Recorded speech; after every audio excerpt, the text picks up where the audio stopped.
Hi ಸ್ನೇಹಿತರೆ, ಜಿ.ವಿ.ಕೆ study ಚಾನಲ್ಗೆ ಸ್ವಾಗತ. ನೀವಿನ್ನು ನಮ್ಮ ಚಾನಲ್ಗೆ ಸಬ್ಸ್ಕ್ರೈಬರ್ ಆಗಿಲ್ಲ ಅಂದರೆ ಕೂಡಲೇ ಸಬ್ಸ್ಕ್ರೈಬರ್ ಆಗಿ. ಇವತ್ತಿನ ದಿನ ಜೂನ್ 13 ಮತ್ತು 14ರ ಪ್ರಮುಖ ಪ್ರಚಲಿತ ಘಟನೆಗಳು. ಅದೇ ರೀತಿ ಮೊದಲನೇ ಪ್ರಶ್ನೆ, ಇತ್ತೀಚೆಗೆ ಭಾರತೀಯ ವಾಯುಪಡೆಯು ಮೊದಲ ಬಾರಿಗೆ ಯಾವ ದೇಶದೊಂದಿಗೆ ಟೈಗರ್ ಕ್ಲಾ ಎಂಬ ವಿಶೇಷ ಜಂಟಿ ಸಮರಾಭ್ಯಾಸ ನಡೆಸಿದೆ? ಸರಿಯಾದ ಉತ್ತರ ಆಪ್ಷನ್ ಸಿ, USA. ಅಮೆರಿಕದೊಂದಿಗೆ ಇತ್ತೀಚೆಗೆ ಟೈಗರ್ ಕ್ಲಾ ಎಂಬ ವಿಶೇಷ ಸಮರಾಭ್ಯಾಸ ನಡೆಸಿದ್ದು.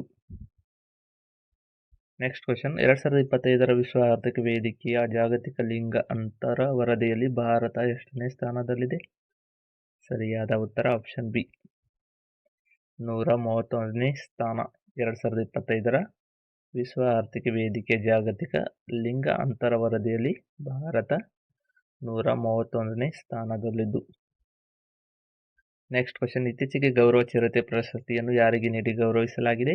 ಸರಿಯಾದ ಉತ್ತರ ಆಪ್ಷನ್ ಸಿ, ಅಲೆಕ್ಸಾಂಡರ್ ಪೇನ್ ಅವರಿಗೆ ಇತ್ತೀಚೆಗೆ ಗೌರವ ಚಿರತೆ ಪ್ರಶಸ್ತಿಯನ್ನು ನೀಡಿ ಗೌರವಿಸಲಾಗಿದ್ದು.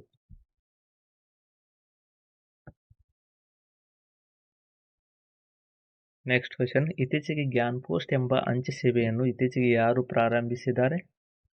ಸರಿಯಾದ ಉತ್ತರ ಆಪ್ಷನ್ ಸಿ, ಅಂಚೆ ಇಲಾಖೆಯವರು ಇತ್ತೀಚೆಗೆ ಗ್ಯಾನ್ ಪೋಸ್ಟ್ ಎಂಬ ಅಂಚೆ ಸೇವೆಯನ್ನು ಪ್ರಾರಂಭಿಸಿದ್ದು. ಸರಿಯಾದ ಉತ್ತರ ಆಪ್ಷನ್ ಸಿ, ಅಂಚೆ ಇಲಾಖೆ.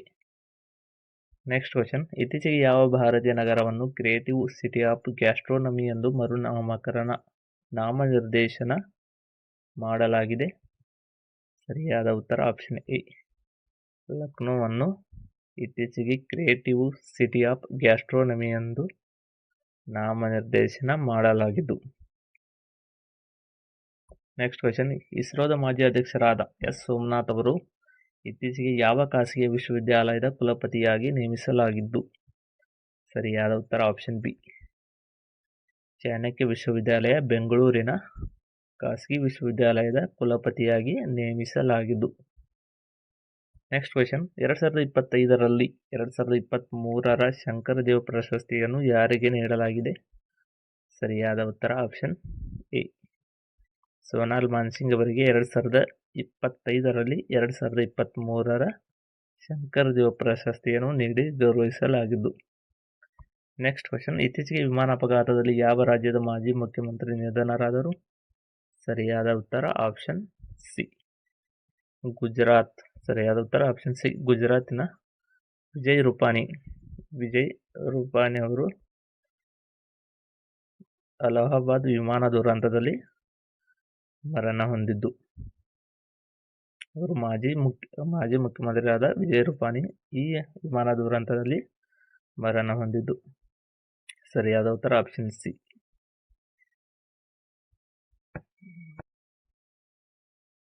ನೆಕ್ಸ್ಟ್ ಕ್ವಶನ್, ಇತ್ತೀಚೆಗೆ ಯಾವ ದೇಶವು ಆಪರೇಷನ್ ರೈಸಿಂಗ್ ಲಯನ್ ಅನ್ನು ಪ್ರಾರಂಭಿಸಿದೆ? ಸರಿಯಾದ ಉತ್ತರ ಆಪ್ಷನ್ ಸಿ, ಇಸ್ರೇಲ್ ದೇಶ ಇತ್ತೀಚೆಗೆ ಆಪರೇಷನ್ ರೈಸಿಂಗ್ ಲಯನ್ ಅನ್ನು ಪ್ರಾರಂಭಿಸಿದ್ದು. ಸರಿಯಾದ ಉತ್ತರ ಆಪ್ಷನ್ ಸಿ, ಇಸ್ರೇಲ್ ದೇಶ. ನೆಕ್ಸ್ಟ್ ಕ್ವಶನ್, ಇತ್ತೀಚೆಗೆ ಯಾವ ರಾಜ್ಯದ ಪೇನಿಗೆ ಜಿಯಾ ಟ್ಯಾಗ್ ಸಿಕ್ಕಿದೆ? ಸರಿಯಾದ ಉತ್ತರ ಆಪ್ಷನ್ ಡಿ, ಗೋವಾ ರಾಜ್ಯದ ಪೇನಿಗೆ ಇತ್ತೀಚೆಗೆ ಜಿಯಾ ಟ್ಯಾಗ್ ಪಡೆದಿದ್ದು. ಸರಿಯಾದ ಉತ್ತರ ಆಪ್ಷನ್ ಡಿ. ನೆಕ್ಸ್ಟ್ ಕ್ವಶನ್, ಇತ್ತೀಚೆಗೆ ಸುದ್ದಿಯಲ್ಲಿರುವ ಮೊಸಾದ್ ಇಂಟೆಲಿಜೆನ್ಸ್ ಏಜೆನ್ಸಿ ಯಾವ ದೇಶದ್ದು? ಸುದ್ದಿಯಲ್ಲಿರುವ ಮೊಸಾದ್ ಇಂಟೆಲಿಜೆನ್ಸ್ ಏಜೆನ್ಸಿ ಯಾವ ದೇಶದ್ದು? ಸರಿಯಾದ ಉತ್ತರ ಆಪ್ಷನ್ ಬಿ, ಇಸ್ರೇಲ್ ದೇಶ. ಇಸ್ರೇಲ್ ದೇಶದ್ದು Mossad intelligence agency. Next question, ಜಾಗತಿಕ ನವೋದ್ಯಮ ವ್ಯವಸ್ಥೆಯ ಸೂಚ್ಯಂಕದಲ್ಲಿ ಬೆಂಗಳೂರು ನಗರ ಎಷ್ಟನೇ ಸ್ಥಾನದಲ್ಲಿದೆ? ಸರಿಯಾದ ಉತ್ತರ ಆಪ್ಷನ್ ಎ, 14ನೇ ಸ್ಥಾನದಲ್ಲಿದ್ದು. ನೆಕ್ಸ್ಟ್ ಕ್ವಶನ್, ಇತ್ತೀಚೆಗೆ ಅಪಘಾತಕ್ಕೆ ಕಾರಣವಾದ ಡ್ರೀಮ್ ಲೈನರ್ 787 ಈ ವಿಮಾನ ತಯಾರಿಸಿದ ಜನಪ್ರಿಯ ಬೋಯಿಂಗ್ ಕಂಪನಿ ಯಾವ ದೇಶದ್ದು? ಸರಿಯಾದ ಉತ್ತರ ಆಪ್ಷನ್ ಬಿ, ಇದು ಅಮೆರಿಕ ದೇಶದ್ದು. ನೆಕ್ಸ್ಟ್ ಕ್ವಶನ್, ಬಹುರಾಷ್ಟ್ರೀಯ ಮಿಲಿಟರಿ ಸಮರ ಅಭ್ಯಾಸ ಕಾನ್ಕ್ವೆಸ್ಟ್ ಯಾವ ನಗರದಲ್ಲಿ ನಡೆಯುತ್ತಿದೆ? ಇತ್ತೀಚೆಗೆ ನಡೆಯುತ್ತಿರುವ ಕಾನ್ಕ್ವೆಸ್ಟ್ ಸಮರಾಭ್ಯಾಸ ಯಾವ ನಗರದಲ್ಲಿ ನಡೆಯುತ್ತಿದೆ. ಸರಿಯಾದ ಉತ್ತರ ಆಪ್ಷನ್ ಸಿ. ಉಲಾನ್ ಬತಾರದಲ್ಲಿ ನಡೆಯುತ್ತಿರುವ ಕಾನ್ಕ್ವೆಸ್ಟ್ ಸಮರಾಭ್ಯಾಸ. Next question. ವಿಮಾನದ ಎತ್ತರದ ದಿಕ್ಕು ಮತ್ತು ವಿಮಾನದ ಇಂಜಿನ್ ಕಾರ್ಯಕ್ಷಮತೆಯನ್ನು ದಾಖಲಿಸುವ ಬ್ಲ್ಯಾಕ್ ಬಾಕ್ಸ್ನ ಭಾಗ ಯಾವುದು? ಸರಿಯಾದ ಉತ್ತರ option A, flight data record. ಸರಿಯಾದ ಉತ್ತರ option A, flight data record. Next question. Sindhu ನದಿ ಒಪ್ಪಂದವು ಯಾವ ಸಂಸ್ಥೆಯ ಮಧ್ಯಸ್ಥಿಕೆಯಿಂದ ಜಾರಿಗೆ ಬಂದಿತು? ಸರಿಯಾದ ಉತ್ತರ ಆಪ್ಷನ್ ಬಿ, ಇದು ವಿಶ್ವ ಬ್ಯಾಂಕ್ ಮಧ್ಯಸ್ಥಿಕೆಯಿಂದ ಸಿಂಧೂ ನದಿಯ ಒಪ್ಪಂದವನ್ನು ಜಾರಿಗೆ ಬಂದಿದ್ದು. Next question. ನಿಸಾರ್ ಎಂಬುದು ಯಾವ ಎರಡು ಬಾಹ್ಯಾಕಾಶ ಸಂಸ್ಥೆಗಳು ಅಭಿವೃದ್ಧಿಪಡಿಸಿ ಜಂಟಿ ಭೂವೀಕ್ಷಣಾ ಉಪಗ್ರಹ ಕಾರ್ಯಾಚರಣೆಯಾಗಿದ್ದು? ಸರಿಯಾದ ಉತ್ತರ ಆಪ್ಷನ್ ಎ, ಇದು ನಾಸಾ ಮತ್ತು ಇಸ್ರೋ ಅವರು ನಡೆಸಿದ ಬಾಹ್ಯಾಕಾಶ ಸಂಸ್ಥೆಗಳ ಅಭಿವೃದ್ಧಿಪಡಿಸಿದ ಜಂಟಿ ಭೂವೀಕ್ಷಣಾ ಉಪಗ್ರಹ ಕಾರ್ಯಾಚರಣೆಯಾಗಿದ್ದು.